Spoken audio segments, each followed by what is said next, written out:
서울광역방송센터입니다. 총선 공천을 둘러싼 더불어민주당 내 갈등과 잡음이 점입가경입니다. 급기야 친문 고민정 최고위원이 지도부 회의에 참석하는 것이 무의미하다며 최고위원 회의 불참, 보이콧을 선언하는 일까지 벌어지고 있습니다. 반면 국민의힘은 상대적으로 조용한 공천이 진행 중인데 여의도 초대석 김병민 전 국민의힘 최고위원과 함께 정치권 안팎 이슈 들여다보겠습니다.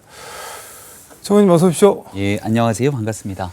민주당 요즘 공천 문제로 시끌시끌한데 이게 뭐 장기 바둑 두는 당사자들은 잘 안 보여도 옆에서 훈수 두는 사람은 잘 보인다고, 그 민주당 바깥에서 상대 당에서 보기에 뭐가 제일 문제라고 보시나요? 뭐 근본 이유랄까? 그런 게 뭘까요? 이런 국민들이 보시기에는 네. 사심공천한다.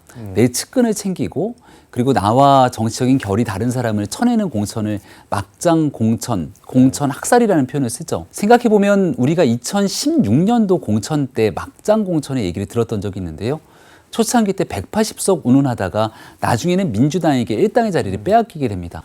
지금 민주당의 공천은 이재명 대표 중심으로 친명은 다 살아남고 비명이라고 불리는 사람들, 특히 친문 진영에 있었던 사람들은 공천의 불이익을 받게 되는 일들이 여과 없이 드러나니까 민주당판 옥새 들고 나르샤 패배가 재현될 거다, 뭐 그런 건가요? 그러면? 네, 2016년도에 안 좋았던 그 공천 파동, 막장 공천의 그 분위기와 흐름들이 현재 민주당에 더 진전된 방향으로 이루어지고 있다고 생각합니다. 고민정 의원은 어제 최고위원 회의에 불참을 했는데 뭐 지도부 회의에 참석하는 것이 무의미하다, 뭐 이렇게 얘기를 했는데 이거는 결국 뭐 가서 무슨 말을 해도 뭐 전혀 먹히지도 않고 그냥 뭐 알아서들 하시라, 일종의 보이콧 같은데, 얼마 전에 뭐 만나셨다면서요, 상가집에서. 고민정 의원. 고민정 의원은 저희 같은 광진구 갑을 지역에 있기 때문에 자주 오며 가며 조우합니다.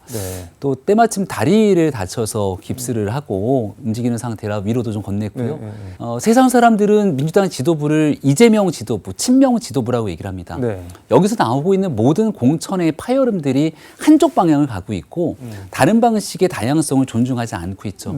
고민정 의원이 차석 최고위원으로 있기 때문에 여기에 제대로 된 목소리를 내지 않게 된다면 한 보따리로 뭉쳐갈 수밖에 없을, 쓰나미처럼 쓸려갈 수밖에 없는 형국이 될 겁니다. 그러니까 고민정 최고위원 입장에서는 내가 이런 이재명 지도부와는 다른 목소리에서 내가 생각하는 정치는 다르다, 이런 얘기를 아마 들려주고 싶은 상황으로 보이는데 강성 친명이라고 부르는 핵심 지지층들은 이런 고민정 의원을 가만두지 않으려고 하겠죠. 민주당은 마지막 남아있는 다양성까지 다 팽개친 친명 일색 지도부로 옹립되는 거기 때문에 언론은 이재명 대표 중심의 사당화가 훨씬 더 공고히 되면서 친문으로 보이는 친문의 상징인 고민정 의원까지 져버렸다는 방식으로 또 진행될 수 있기 때문에 아무튼 고민정 의원 한 사람이 갖고 있는 최고위원 자리지만 총선에 미치는 파급력들은 상당히 클 수 있다고 저는 생각합니다. 그리고 친문 진영의 나름대로의 상징적인 의미를 갖고 지도부의 유일한 한 사람으로 들어가 있는 건데,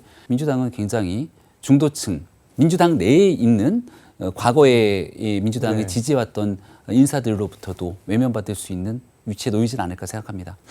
그 어제 오늘 사이 온라인에서 꽤 이슈가 되고 있는데, YTN 아나운서 출신 안기령 민주당 상근 부대변인이 그 김근태 의장 부인 인재근 의원 지역구 서울 도봉갑에 전략 공천을 받았는데, 지금 안기령 부대변인이 무슨 뭐 유튜브 같은데 나와서 동아일보 유튜브라고 하는 것 같은데, 거기서 이제 무슨 게임인지는 잘 모르겠는데 아무튼 누가 그 밸런스 게임이라고 하나요? 보신 모양인데, 거기 보니까는 외모 이상형이 누구냐? 그래서 뭐 문재인 전 대통령, 조국 전 장관, 뭐 가수 차은우 씨, 이런 분들이 왜 웃으시나요? 근데 그래도 무조건 이재명 뭐 이렇게 했던 모양인데, 그거랑 공천이랑 연관을 시켜갖고 막 이렇게 뭐랄까 약간 조소가 쏟아지고 있는데 어떻게 보세요? 그럴 수밖에 없는 이유가요. 도봉갑 지역은 김근태 전 의원 이 오랫동안 활동했던 지역이고 인재근 의원도 김근태 전 의원의 아내이지 않습니까? 이른바 민평령계라고 하는 인사들이 모여서 이 민주화의 나름대로의 상징적인 정치를 해오던 곳입니다. 그럼 거기에서 열심히 활동했던 수많은 사람들이 있을 텐데 그 모든 사람들을 차치하고 도봉갑에 아무런 연고와 인연이 없다라고 알려져 있는 안기령 씨를 전략 공천을 한 거죠. 근데 안기령 씨는 이재명 대표 대통령 선거 때 영입이 돼서 네. 강성 유튜브 등의 활동을 한 것으로 보입니다만은 이런 인사가 느닷없이 전략 공천 받게 된 배경은 딱 한 가지. 이재명 대표를 제외하고는 설명이 안 되는 거거든요. 지역 내에서도 상당한 반발이 있다고 알려져 있고 근데 여기에 이런 안기령 씨 같은 인사가 전략 공천으로 선거를 불과 50여일도 남지 않고 지역 연구 없이 오게 된다면 이거 도대체 어떻게 설명해야 되냐라고 하니까 과거에 있었던 발언들까지 조명이 되는 거죠. 그러니 이재명 대표에게 이런 정도까지 네. 얘기를 해줘야만 공천을 받는 것 아니냐라고 하는 비판의 목소리가 실리게 되는 건 어찌 보면 상식적으로 납득하기 어려운 공천 과정에 따른 후과다라고 생각합니다. 설명이 안 되다 보니까는 뭐 이유를 찾다 보니까 예전에 뭐 이런 것도 했었네. 있네. 뭐 이렇게 됐다는 말씀인 건가요? 네, 그런 게 자연스럽게 더 화제가 될 수밖에 없겠죠. 아마 정말 경쟁력이 있는 인물이었다면 이런 과거의 발언 가지고 안기령 씨는 예능을 다큐를 받는다 이렇게 얘기를 했는데 네. 현재 민주당이 진행되고 있는 공천 과정들은 다큐가 아니라 막장 드라마거든요. 그 한동훈 위원장도 뭐 한마디 얹었는데 어제 기자들과 만난 자리에서 뭐 관련 얘기가 나왔던 모양인데 만약 국민의 후보 중 제가 차은 후보다 뭐 잘생겼다고 하는 분이 있으면은 절대 공천받지 못할 것이다. 뭐 거짓말장이거나 아첨꾼이다. 뭐 이렇게 얘기를 했는데 네. 이건 진짜 한동훈 위원장이 그렇게 얘기할 법합니다. 왜냐하면 도봉갑이라는 지역이잖아요. 네. 이거 설명하면서 그 기자들과의 백브리핑 과정들을 저도 쭉 네. 봤는데요. 보다가 빵 터졌습니다. 왜냐하면 우리의 첫 번째 1호 공천이 누군지 압니까? 라고 기자들에게 반문하더라고요. 그 김재섭입니다라는 얘기를 해요. 네. 이 김재섭 비대위원이 저랑 같이 비상대책위원회에서 저랑 굉장히 가깝습니다. 네. 그런데 한동훈 위원장을 우리 당이 와야 되냐, 비상대책위원장으로 모셔와야 되냐, 말아야 되느냐를 두고 경론이 벌어졌던 적이 있습니다. 의원들과 원외위원장이 다 모여서 총회를 적도 있고요. 원래 반대를 했었던. 난 아니라고 생각한다고. 그래서 열심히 이야기를 했음에도 불구하고 나가서 공개적으로 방송에서 한동훈 위원장에 대해서 비판적인 발언들을 계속 쏟아냈던 인사입니다. 그래서 한동훈 위원장도 그걸 기억하고 있는지 저에 대해서 비판적으로 얘기했던 사람이 김재섭 아닌가요? 라고 얘기를 하면서 그런 김재섭을 제일 먼저 공천하는 게 우리 정당이다라는 얘기를 하는데 그 정도의 비판적인 메시지를 이재명 대표에게 냈던 인사 중에 네. 지금 민주당에 한 번에 단수 공천 받은 예가 있냐 이렇게 생각해 보게 된다면 지금 안기령 씨의 공천 과정과 김재섭의 공천이 너무나 대비되게 되는 상황이겠죠. 근데 한동훈 부대위원장이 이재명 대표 코를 대신 파주거나 뭐 대표가 차은 후보다 잘생겼다고 하는 아청꾼만 살아남는 정글이 돼버린 게 이재명의 민주당이다. 뭐 그런 말을 하던데 뭐 아청꾼은 이해를 하겠는데 이재명 대표 코 대신 파준다. 이거는 무슨 말인가요? 혹시 아시나요? 아마 박찬대 최고위원의 과거 영상이 또 회자가 되는 것 같은데요. 이게 지나가면서 네. 뭘 묻어 있는 거 이렇게 좀 떼주는 영상이 아마 회자가 됐던 것 같습니다. 그런 게 있었나요? 네, 그래서 자료 화면으로 이렇게 떠돌아다니는 내용들을 저도 이렇게 얼핏 본 적이 있는데요.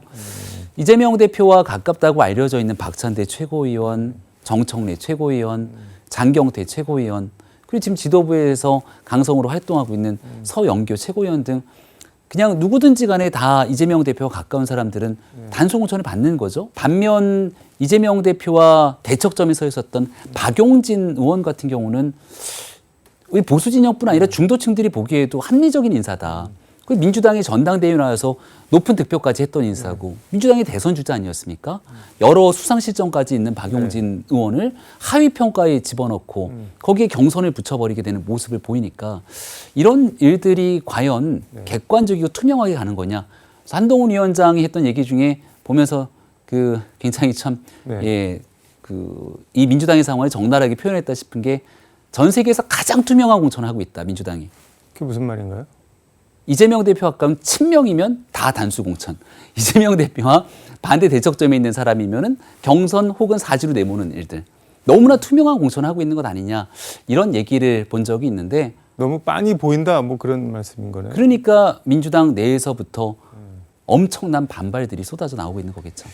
근데 일각에서는 한동훈 위원장 화법을 두고 너무 조롱 비아냥 쪼다. 뭐 박지원 전 국정원장 같은 경우는 이제 어제 저희 여의도 초대석 와서 싸가지가 없다. 뭐 인간이 안 됐다. 뭐 저 편하게 공부해서 검사 돼서 평생 편하게 살고 뭐 세상 고마운 줄 모른다. 이렇게 아주 원색적으로 비판, 비난을 하던데 어떻게 보시나요? 그런 한동훈 위원장이랑 정치를 같이 하거나 접한 사람들은 네. 한동훈이란 사람의 예의에 대해서 다 인정할 거라고 생각합니다. 한동훈 위원장이 지난번 90도 폴더 인사도 마찬가지지만 네. 이 여러 정치인들과 만났을 때 본인을 낮추면서 예의를 갖추려고 하는 모습들은 여과 없이 드러나는 거죠.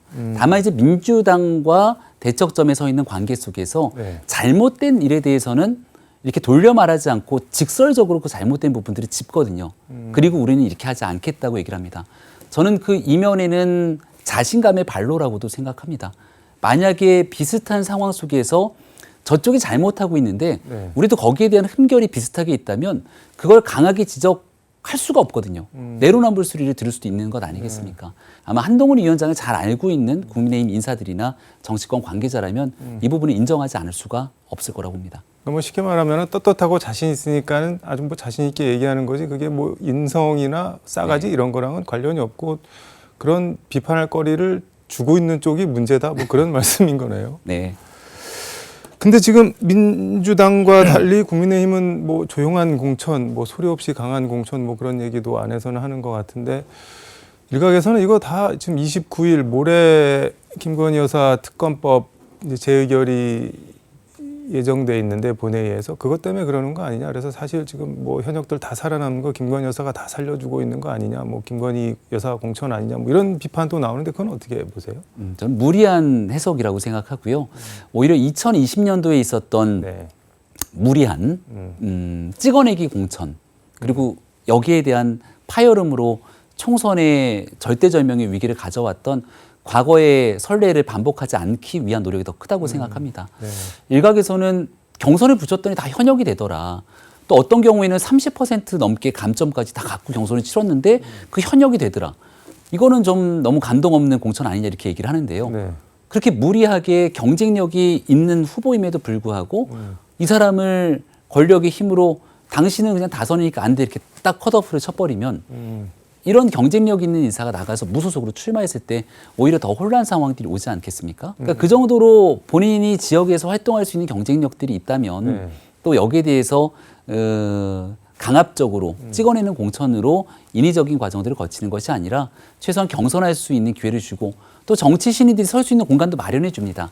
신인이 경쟁력이 있다면 네. 현역 의원을 뛰어넘고 또 역할할 수 있는 공간도 열리는데 대표적인 게 양천 갑 같은 지역이죠. 여기에는 정미경 전 최고위원, 네. 국회의원도 여러 번 했었지 않습니까? 현역인 조수진 의원, 그리고 정치 완전 신인인 구자룡 비대위원 변호사가 같이 경선했는데 여기서 일단 2명의 결선 투표까지 네. 조수진 의원과 구자룡 뭐- 의원이 올라갑니다. 지금 한동훈 위원장은 뭐 국힘 공천 비판에 대해서 억지로 까기 억까다라고 하는데 뭐 그런 말씀이신 거네요. 그러니까. 100% 모든 사람들을 만족시키는 공천은 없겠죠. 하지만 과거에 있었던 2008년도에 네. 친박 학살 공천, 2012년도에 있었던 친이 학살 공천, 2016년도에 있었던 옥새 들고 나르샤 공천, 2020년도에 있었던 황교안 미래통합당 대표의 막장 공천. 우리가 기억하고 있는 보수당의 역대 10수년의 공천은 다 이런 식이었습니다. 근데 지금 있게 되는 국민의힘의 공천 과정을 두고 네. 나중에 역사가 평가하겠습니다마는 권력의 힘으로 누군가를 끌어내고 밀어내고 자기 사람을 심기 위한 공천이었냐? 저는 결코 동의하지 않을 거라 보고 역대로 안정적이면서 시스템에 중시한 공천이었다는 평가를 받을 거라 봅니다. 한국 정치사의 보수 정치사의 새 장을 연 역사적 공천 정도로까지 보시는 건가요? 그러면 또 이거 너무 아부성성 낀 발언이라고 네. 태클이 들어올 것 같은데요. 아무튼 지난날의 과정과 비추어 봤을 때는 네, 아주 의미 있는 그리고 나중에 훗날 기록에 남을 수 있는 공천일 거라 생각합니다. 김건희 여사 뭐 디올백 건넸다는 그 목사가 또 저 서울의 소리 유튜브에 나와서 그 전에도 사실 뭐 양주도 주고 이것저것 많이 줬다 뭐 그렇게 또 얘기를 하던데 그래서 뭐 디올백 이게 어느 날 갑자기 툭 준 게 아니라 그 전에 히스토리가 있는 거다 뭐 이런 취지로 얘기를 하던데 그 혹시 보셨나요? 어떻게 생각하세요? 내용은 제가 잘 못 봤습니다만은 네. 총선이 한 40여일 정도 남았습니다. 지난번에 있었던 몰래카메라 내용들도 있는 사실을 그대로 얘기한 것이 아니라 시간을 좀 묵혀두고 네. 또 폭로한 것 아니겠습니까? 선거 때가 되면 늘 찾아오게 되는 이런 음모론 혹은 선거 때 한 방을 노리게 되는 네거티브 전들에 대한 유혹들이 있을 수 있을 거라 봅니다. 근데 많은 국민들께서 이제 그런 방식의 이 한 방, 뭔가에 대한 네거티브성 네. 성격으로 끌어내서 선거에 영향을 미치려고 하는 부분들에 대해서 쉽게 동의하지는 않을 거고요. 이런 네거티브 요소들이 끼어들 틈은 없다고 생각합니다. 그러니까 2022년도에 있었던 일을 총선 뭐 40여일 앞두고 꺼내는 것 자체가 뭔가 의도가 있다 이렇게 보시는 거네요, 한마디로. 네. 대통령 선거 때도 마찬가지로 2021년 9월 달인가요? 그때 녹취했던 신앙림 김만배 씨의 녹취록이 대통령 선거를 불과 5일 앞두고 다시 한번 그 녹취록이 나오지 않습니까? 나중에 시간이 지나고 나서 보니까 그 녹취록이 짜집기 된 내용이라는 점들까지 밝혀지면서 선거에 악의적인 영향을 미치려고 했던 비판들이 쏟아졌죠. 두 번 다시 대한민국 유권자들의 이 선택권, 투표권들을 침해하는 그런 행동들은 안 된다고 생각합니다. 근데 그 SBS가에 대해서 선거방송심의위원회에서 행정지도를 했는데 김건희 여사의 뭐 김건희 여사 특검 여기에 뭐 여사를 뺐다, 뭐 여사를 붙이는 게 좋지만 뭐 김건희 특검 이런 거 어떻게 보면 좀 고유명사 비슷하게 쓰기도 하고 뭐 진행을 하다 보면 이렇게 뭐 툭툭 나오는 경우도 왕왕 있고 그런데 그거를 여사를 붙이는 거는 별건으로 하고 그렇다고 하더라도 그거를 그렇게 선거방송심의위원회라는 공적 조직에서 그걸 안건으로 해서 심의를 해서 행정지도를 하는 게 이게 과연 맞냐? 뭐 너무 과도한 뭐 일종의 심기경호 아니냐? 뭐 그런 비판도 있는 것 같은데 그건 어떻게 보세요? 여러 평가가 있겠습니다만은 특검을 진행하더라도 대통령 배우자에 대한 특검보다는 오히려 도이치 모터스에 관한 특검이기 때문에 애당초 명칭이 좀 그렇게 가는 게 온당치 않았는가 이런 주장들이 펼치는 부분들도 있고요. 네. 저는 지난 문재인 정부를 생각해 보게 되면 저도 방송을 참 오랫동안 해왔는데 네. 김정은 위원장의 위원장 호칭 꼭 붙여야 된다고 신신당부했던 기억들이 생생합니다. 그 꼭 붙여야 됩니까? 네. 이런 일들이 과거에 있어왔던 일들을 쏙 빼먹고 지금 있는 뭔가의 하나의 문제를 삼고 있는 경우들도 있는데 좀 보편적이고 객관적인 기준에서 복합적인 논의를 좀 새로 제로 베이스에서 시작했으면 좋겠습니다. 확실히 네이밍이 참 중요한 것 같네요. 도이치모터스 특검 그러니까는 왠지 또 조금 결이 달라 보이기도 하고 그런 느낌이 드네요. 지금 이재명 대표 부인 김혜경 씨 어제 공직선거법 위반 혐의 첫 재판이 열렸는데 뭐 혐의가 2021년 8월 국회의원 배우자 등 총 6명에게 10만 4천 원 밥값 뭐 민주당 대선 후보 경선 진행 중에 그래서 뭐 불법 기부 혐의인데 이제 김 씨 측 변호인은 다 떠나서 이게 2년 동안이나 이렇게 탈탈 떨어서 10만 4천 원 이거 갖고 이게 지금 제1야당 대표 부인을 기소할 거리냐 뭐 황당하다 망신주기 아니냐 이렇게 반발을 하던데 어떻게 보시나요? 공직선거법에 관한 기소고요. 네. 사실 핵심은 법인카드를 유용한 내용들이 핵심입니다. 여사는 그러니까 김혜경 씨는 네. 이 경기도의 법인카드를 쓸 자격과 권한이 없는 사람이죠. 근데 이거를 사적으로 유용했다는 것 아닙니까? 네. 근데 사적으로 유용한 내용 중에 대통령 선거를 앞두고 또 경기도지사의 법인카드가 그 선거에 유용됐다는 내용이 핵심이어서 금액으로 치면 딱 금액만 놓고 보면 이거를 그렇게 할 거리냐라고 봅니다만은 네. 당시 민주당 내에서도 나왔던 비판이 경기도지사직을 계속 유지하면서 선거에 나가는 게 말이 되냐 이런 얘기가 나왔거든요. 경선을 계속 치릅니다. 네. 도지사 직무를 수행해야 되는데 도지사 직무를 수행하는 과정에 이 대통령 경선을 치르고 있었고 여기 법인카드가 그 선거의 비용으로 쓰였다면 이재명 지사에 대한 선거 비용도 아닌 그것도 말이 안 되는 건데요. 네. 그 배우자가 배우자의 선거운동 비슷하게 해갖고선 쓰였다는 거기에 대한 문제가 핵심 포인트라고 봅니다. 이제 금액보다는 지금 이게 단순히 10만 원권에 천착할 문제인 것인지 아니면 국민이 위임한 권력을 갖고 있어서 경기도에서 이렇게 국민들의 혈세를 완전히 낭비하는 과정으로 특정 공무원들의 인권까지 침해하면서 진행됐던 건들인지 순차적으로 국민들께 밝혀질 거라고 봅니다. 이게 뭐 액수를 볼 게 아니라 그 양태 같은 거를 봐야 된다는 말씀인 거네요. 네. 근데 지금 변호인은 김혜경 씨는 식사할 때 대접하지도 받지도 않는다는 원칙을 확고하게 지켰다. 그리고 당연히 뭐 각자 계산할 걸로 알았고 자기가 그 배모 씨 수행비서가 그 경기도 법인카드로 대신 계산할 거라고는 뭐 생각도 안 했다. 그리고 대선 와중인데 뭐하러 그런 위험 부담을 무릅쓰고 그거 얼마 한다고 그거 저 법인카드로 내라고 했겠냐. 뭐 이렇게 얘기를 하던데 그럼 어떻게 봐야 될까요, 그러면은? 뭐 여지까지 해왔던 애들이 그런 경우들이 이재명 대표를 비롯해서 김혜경 씨 제기되는 여러 의혹들에 대해서 늘 부인해 오지 않습니까? 그래서 여기에 대해서는 나중에 사법적인 판단과 절차에 따라서 지금 하고 있는 이야기들이 실질적으로 억울함의 표현인 것인지 아니면 기존에 있었던 진실에도 불구하고 끝끝내 거짓으로 외면하는 건지는 결국 법정에서 판가름이 나겠죠. 알겠습니다. 이거는 뭐 재판 결과를 지켜봐야겠네요. 말씀하신 대로. 오늘 말씀 여기까지 듣도록 하겠습니다. 고맙습니다. 네, 고맙습니다. 지금까지 서울광역방송센터에서 김병민 전 국민의힘 최고위원과 함께 전해드렸습니다.